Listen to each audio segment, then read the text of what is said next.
Eddie is like, he's the kind of guy who's just floating through life. I think what's surprising about him is how clever he is, how smart he is. I think when you see him, you think he's sort of a dumbass, someone who isn't really capable of anything.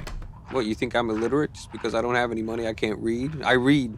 You know, you underestimate him, and I think William underestimates him. Seeing Bill transform, you know, we've seen him transform into a clown, we've seen him transform into a vampire, but we've never seen him in a hoodie and bleached tips.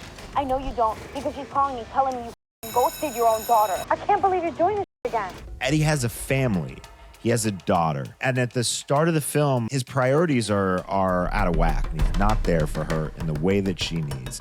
But he's gonna go on a journey of self-discovery and learn about what's really important in life. Dad? Yeah? I still love you. It's a tough line to toe, playing someone who is both a thief, a criminal, but he's lovable. He's so sweet and he's so likable that it comes through in the character. You can't help but root for him. I wanna go home.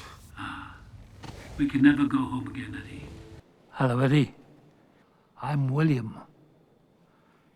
You're in my car. Why bother stitching me up? Just to let me die. Let you die? Oh, you've got to be kidding me. No, I've invested a lot of time and money into this project, and I want to enjoy it. So William is an enigma. He's this mysterious voice. You know, he has a lot of opinions. What is important to me is that you understand the pain that you cause. I love what Tony has brought to this character. We've seen him be this sort of brilliant mastermind, but we haven't seen him be this sort of unhinged, just angry man.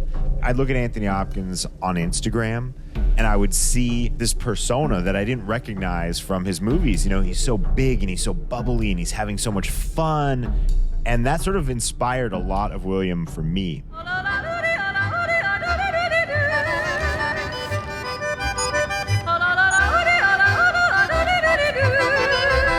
And so I'm so thankful to both Bill and Tony for showing up and giving me these kind of performances and feeding off of each other in the way that they did. That's not justice. Well, it seems fair to me, old sport. Not when the system is rigged. Oh, so what has always been rigged? Watching these two actors who have played some of the most iconic villains of all time go at each other in the way that they do, it was amazing. So I wanted to take this in places that we really haven't seen before for a movie like this, to really shoot it in a cinematic way, you know? Oftentimes when you're trapped or contained in a little spot, it limits how you can shoot it, but I didn't want to be limited. I wanted it to still feel like a movie, you know?